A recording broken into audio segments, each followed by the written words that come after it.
Good morning, good afternoon, good evening, no matter where you are, whenever you're watching this. This is Floating in Dreams. Today's video is going to be a tea time chat about voting with your dollar. Welcome to everybody watching today. Thank you so very much for joining me. Today's video is going to be a bit of a continuation from the tea time chat I did last month.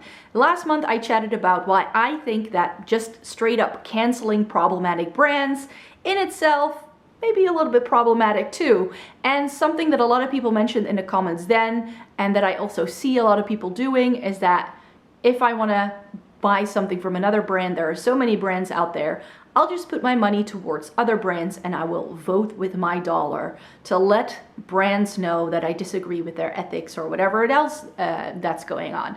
And today's video, I would like to dig into why also voting with your dollar as a concept may sound like a good idea, but if you dig a little bit deeper, the question is it? And that's what we're going to be digging into in this video. Before we get into that though, if you're unfamiliar with the channel, hi, my name is Maaike. I live in the Netherlands. I like to come on here to chat about eyeshadow palettes, Essence and Catrice reviews, and getting the use out of my makeup. And because I have fair skin with a cool to neutral undertone, I deem myself a snow angel. And if you would like to join the Snow Angel Club, then please hit subscribe down below because I would love for you to join my family on here. Let's get to today's topic. But before we do that, I mean, it's called a tea time chat for a reason, right?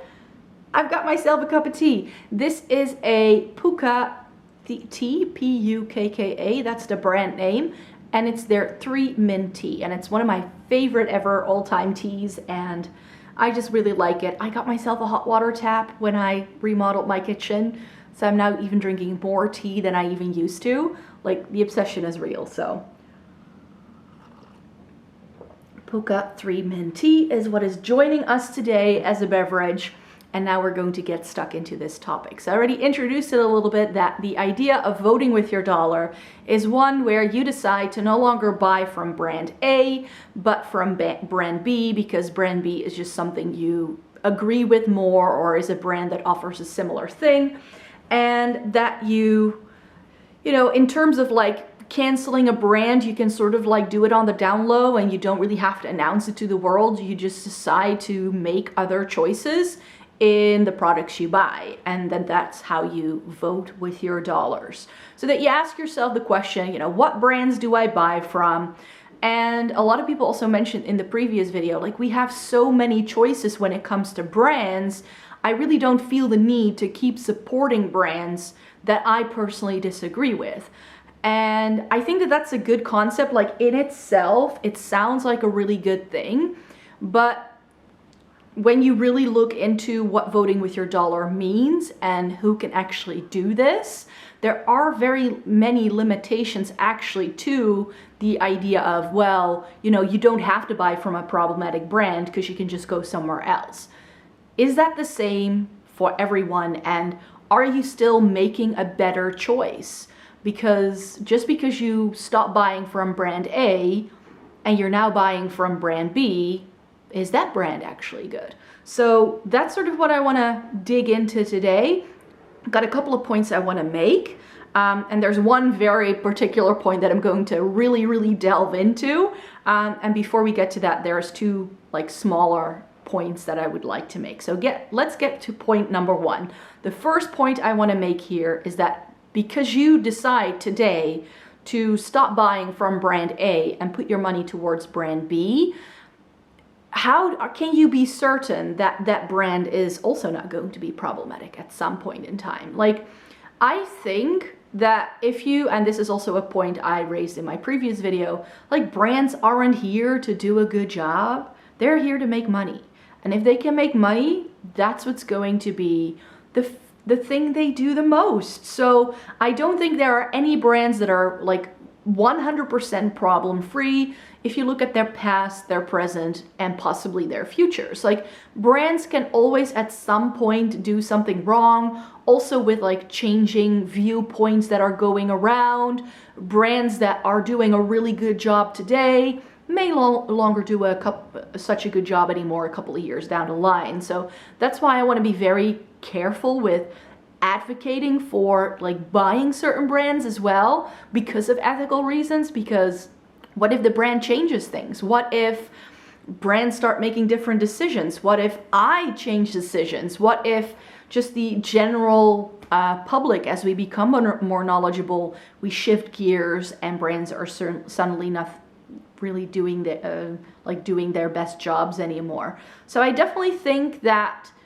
there is that element of you can just never be sure, and you know, there is a lot more information out there, and you can then say, oh, but you need to be informed. But do you look into every product you ever bought? I definitely don't. Like if I'm in a supermarket, I'm just going to grab what is, and I don't look into the effect of the, what's it called?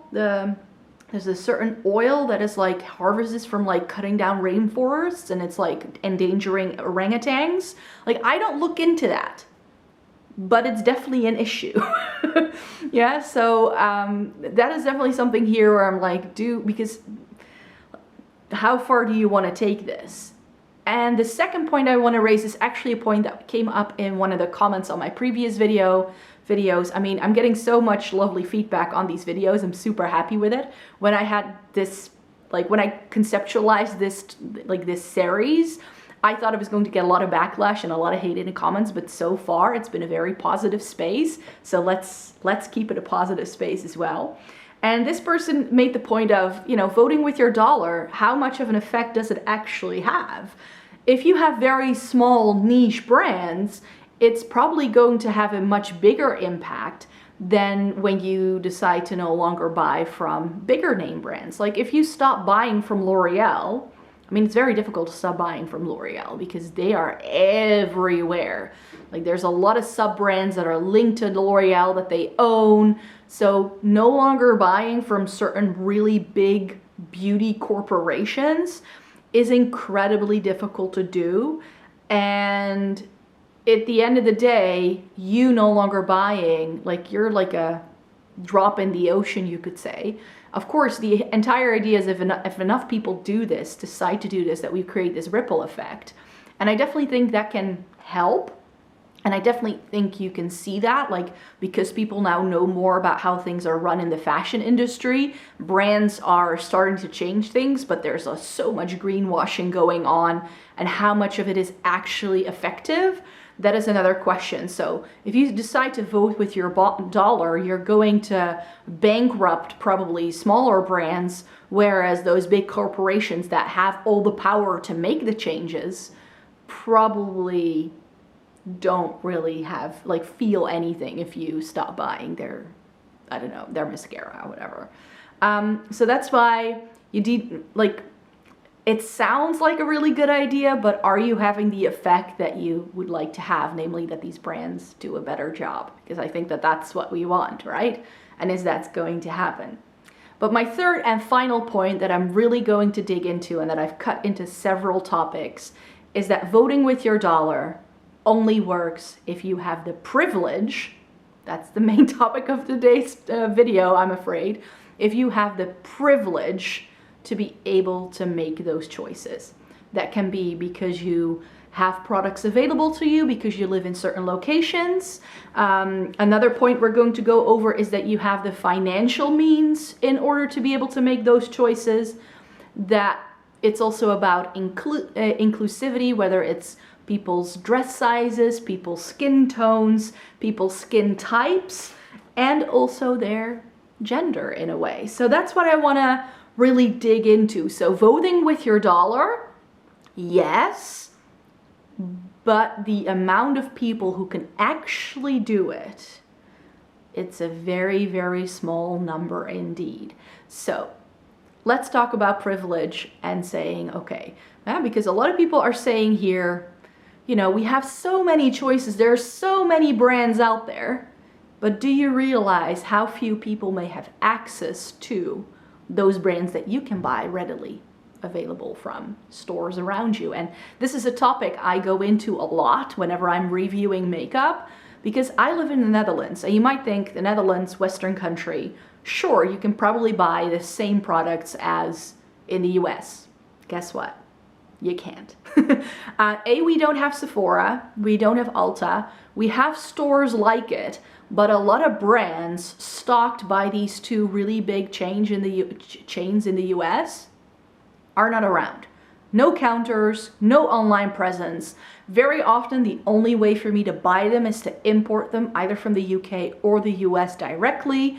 There's a lot that I just cannot get my hands on, or that makes it really expensive to buy. So the availability of brands really depends on where you live and all of the other things that I'm going to be talking about in a minute. But your location is so dependent on what you can actually buy, because marketing is geared towards certain locations. So they're just things that you cannot get. And over here, there are so many brands that are labeled as good that are just not for sale in my country. Maybe I can get them, but if I can get them, they are far more expensive than the countries that they originate from, because they are marked up. So they're very expensive to buy. And very often, even if I can buy it, it needs to be shipped across the globe. I need to pay for shipping and handling fees, custom fees on top of that. So very often it can be really expensive. And an example I want to give here is a brand like Everlane, who are known for doing good jeans that are a little bit more ethical than most brands. Everlane is also accused of doing quite a lot of greenwashing though. So how ethical they actually are. But here's the thing. Everlane is a US-based brand. The only way I can buy from them is if I go online. There are no stores in Europe as far as I know of. If they have a store, it will probably be in like Paris or London or someplace. If I want to buy from them, I need to have it shipped in. And I don't know how, like, if it's about sustainability in this case, how sustainable is it to ship a pair of jeans halfway across the globe because they used less water to make it? I mean, aren't you like, isn't that like a mathematical equation where the sum of its parts just equals like zero? It will have zero effect, because it will just counteract the fact, like, hey, I'm over here trying to do a good thing, but because I need to do that other thing, it completely takes away the effect. So that's another thing that I feel like, hey, yes, there are so many things out there, but if they're not readily available, like if you cannot go into a store and buy something, a lot of the effects when it comes to sustainability or possible even like labor rights and all of those things might actually go down the drain really, really quickly. Not to mention some of the other, like this topic is going to crop up in some of the other points I want to make. But yeah, not everything is available to everyone. So we cannot just assume that everyone has the same accessibility to brands that are labeled better or good. So that's something to definitely bear in mind. And a second point here that I want to make is that you need to have a certain level of financial privilege as well. So it's not just about where you live, but also how much money you make, whether you can actually take these decisions for buying from better brands. I mean, there's a lot of things I could get into here, but just a couple of examples that, again, they don't really have to do much with makeup or beauty, but I like to come in here with examples from other realms why it doesn't really work that way. And one thing you need to know is food deserts. There are so many places in the world that don't have access to like fresh fruit and veg, so you can blame people for making unhealthy choices. But if it's easier for you to get McDonald's than it is like getting a salad, then it's going to be very difficult to make good food choices as well if the produce just isn't available that allows you to be healthier. Over here in the Netherlands, there's a discussion going on currently about cutting tax completely on fresh fruit and vegetables to make it more affordable to people to be healthier and to make better choices. And this also goes into, you know, the entire discussion that you see going online where, you know, people say how much they struggle getting into like the housing, like in the property market and buying a house, and that some people will just say, well, you just need to buy less avocado and toast and, you know, get fewer lattes and then you would be able to afford it. Not seeing that the financial situation of a lot of people who are trying to buy houses is just very different from people 10, 15, 20, 30, 40 years ago, because the entire economic landscape has just changed. So again, because currently people are spending a lot more on housing than they've ever done, especially in a lot of like Western countries, it's just, you just have less money to spend on other things, making it more difficult to put your money towards better brands, so to speak. And of course, I'm not sure what is going on in your country, but in the Netherlands, we currently have super high inflation. I think it's like the highest of the entire European Union at the moment. And that means we have a very high cost of living increase right now, which, you know, if you make enough money, it's perhaps not that much of an issue. But if you're already at like minimum wage and you're not really making any more money, it can be very difficult to still be able to afford like even basic things like, you know, warm water and your water bill and things like that. So I think that that's another thing that people sometimes forget. If we say just vote with your dollar, you do need to have the dollars to vote with in order to be able to do that. So I want to go into a metaphor here. I think it's actually by Terry Pratchett. So this is not like an economic idea at all, but I think it's like an example in one of his novels where he says he has a character who laments the fact that he's poor and how being poor is incredibly expensive, that if you have the money to spend, I think it's like 50 or 70 pounds on one good pair of shoes that lasts you 3 years, but because he is poor, he needs to buy a pair of shoes for like 15 or 20 pounds every year that falls apart. He ends up spending more money over time than the person who can afford to spend the higher amount of money in one go. And that's how poor people stay poor. That's sort of the idea that is touted there. So I think it's actually like almost luck if you can afford the choices that you can make. And in terms of like making more sustainable choices, I'm pretty sure that a lot of people with lower incomes would love to be able to, you know, have better insulation in their houses and like have solar panels and drive a Tesla so that they can also like limit their impact on the environment. But those again require investments that a lot of people just can't make. So can everybody make those choices?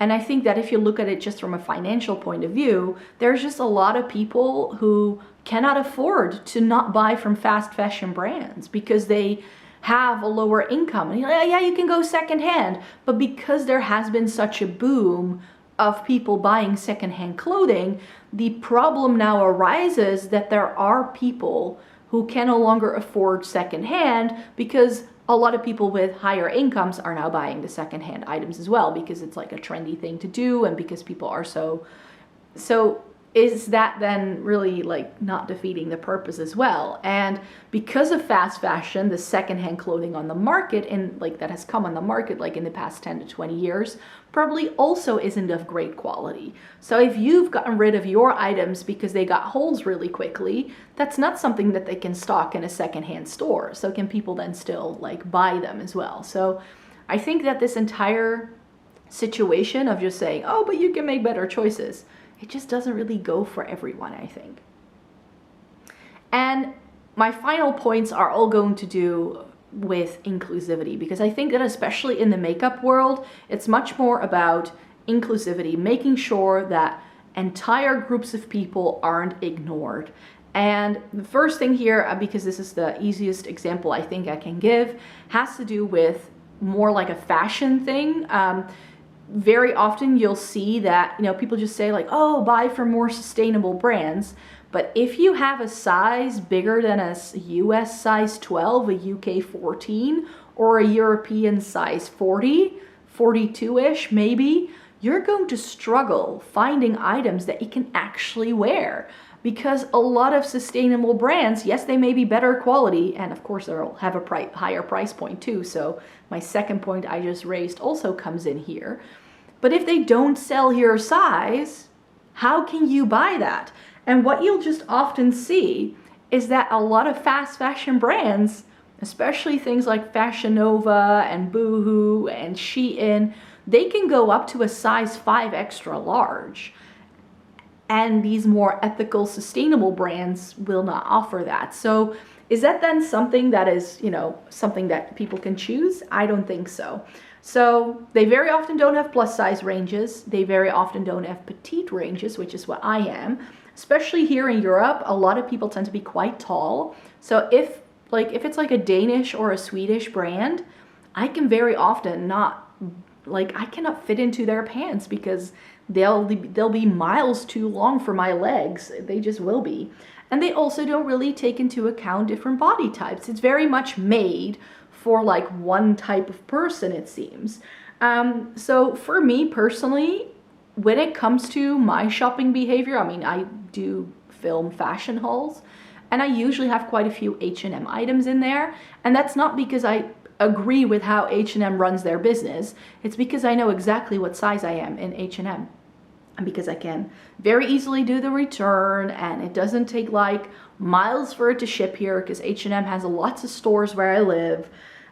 So I don't buy from them because I like them as a brand, but because it's easy, and because from H&M I can almost see just from looking at it on the website whether something is going to be the good quality or whether it's not going to be the good quality. And I've said this many times before, in H&M you also need to spend a little bit more to get the truly good items. So if you buy the items that are like 25, 30 euros and up, you very often do get items that last.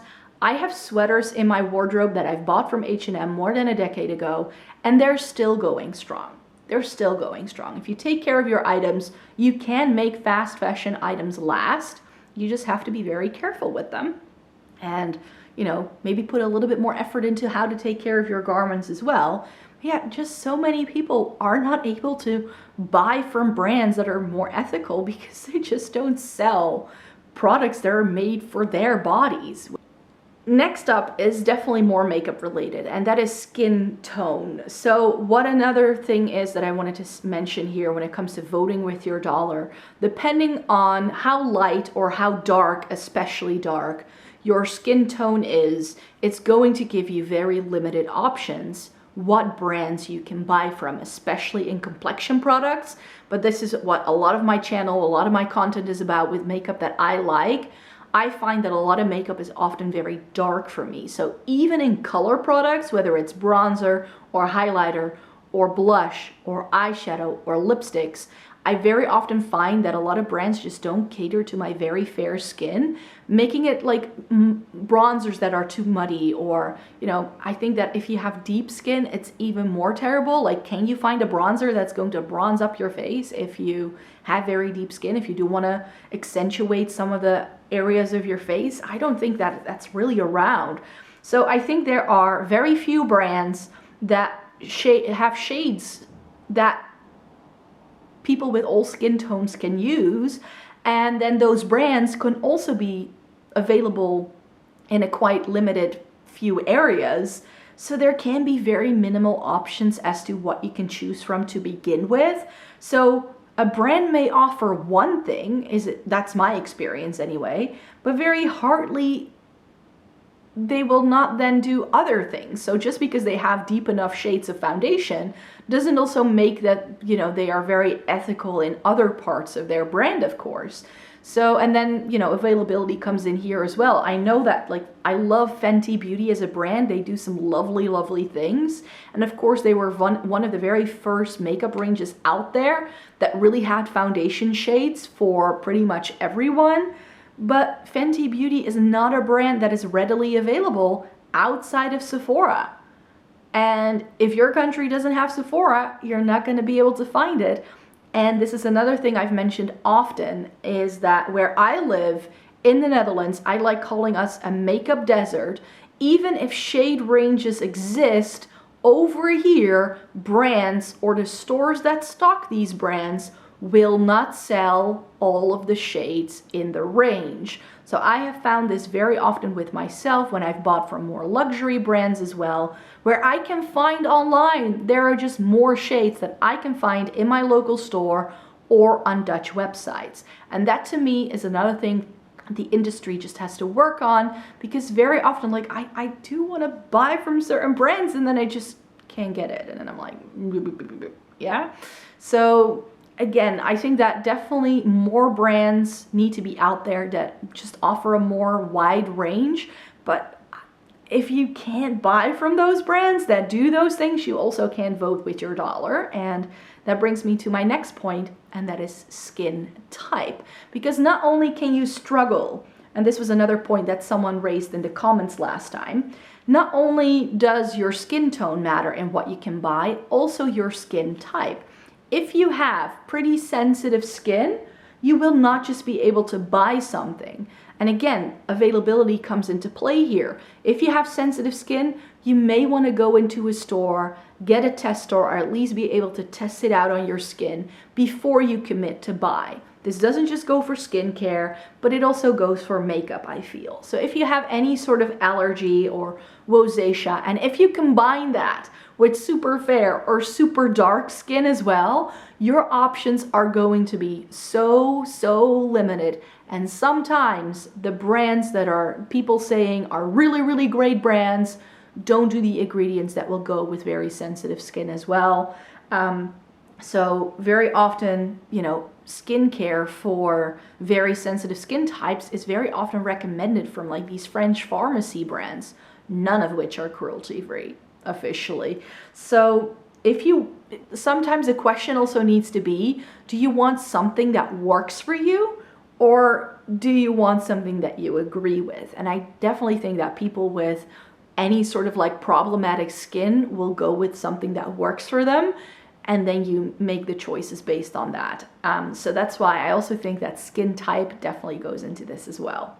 And last but not least, I think that this is sort of going to drive my point home, gender. Don't think your expenses aren't gendered. They are.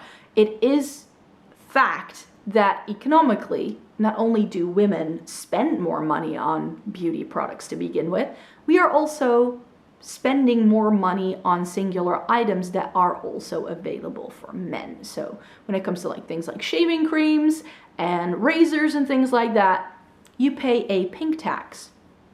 Just because it comes in a pink packaging and it's geared towards women, you pay more for the exact same item. So there is this social acceptance of how women have to be more focused on their appearance than men, which makes it more expensive. So for women, it's already more expensive just to exist. But it becomes even worse, and this is something I didn't realize, so this is like my personal privilege coming into play, because I didn't realize this until I saw some of my friends with ethnic backgrounds online talking about how they are inclined, or they feel they need to shower and clean themselves up more often just so that they aren't perceived as being dirty. And if you then look at, you know, how many people struggle with their hairstyles not being accepted, even though that's their natural hair, or because of their skin tone that they're being discriminated against or deemed unclean, and I'm like, wait, what? Really? So there is this like, there's hardly any social acceptance when it comes to like different hair or skin types based on people's ethnic backgrounds, which is, I mean, I didn't realize this. I mean, this is my white privilege coming into place. I was like, if that's the case, I understand why some people can like almost be obsessively clean. And I'm like, oh, but that is also going to add to the expense. So can you vote with your dollar if that's the way that society views you? I'm not entirely sure. And the final point I want to make here is another thing that's going to showcase like my personal privilege. And it's another example that I've seen, like that I've come across in my own circle, because I have a neighbor who volunteers at an organization that helps people from lower income backgrounds to get dressed for job interviews. And I also didn't realize that that was a thing, but there is this social like acceptance of how you present yourself as a professional and when some things are accepted or not. And this of course also factors in like people from like an ethnic background, if they have a different hairstyle, whatever, like is it acceptable to have dreadlocks? You know, those are kind of things that, you know, me as a white blonde woman, I don't have to worry about those things. But if, you know, people don't get jobs because they don't have the right clothes, and then I'm like, how much can we actually vote with our dollars? And how much can we actually make these changes if these things are so ingrained in the way our societies work? And I feel like it's almost as if, you know, oh, I can just vote with my dollar. Yeah, you can, but can everyone? And if not everybody has that opportunity, can we then make the changes that we want to make this world a better place? I'm not entirely sure. I don't think it's necessarily just up to consumers to make better decisions. I definitely think there needs to be some other incentives here as well. So yeah, voting with your dollar, it sounds like a nice concept. I think we shouldn't stop doing it for sure. I mean, it's definitely something that I've been trying to do in recent years, especially when it comes to like fashion, where I've been trying to like swap things out and buy fewer fast fashion items. I tend to go to a vintage kilo sale quite often now where I buy some more items. So trying to go that route. But at the end of the day, I'm not entirely sure that it has the effect that people think it might have if you add everything up. So that's what I wanted to talk to you about today. I hope this wasn't too messy or rambly and that I was able to get everything out the way I had hoped. So let me know in a comment down below what your take is on voting with your dollar. Maybe I mentioned something you hadn't realized yet. Maybe these are all concepts and you still feel that way. That's of course fine as well. I really don't mind. I would very much like to hear your thoughts in the comments for sure.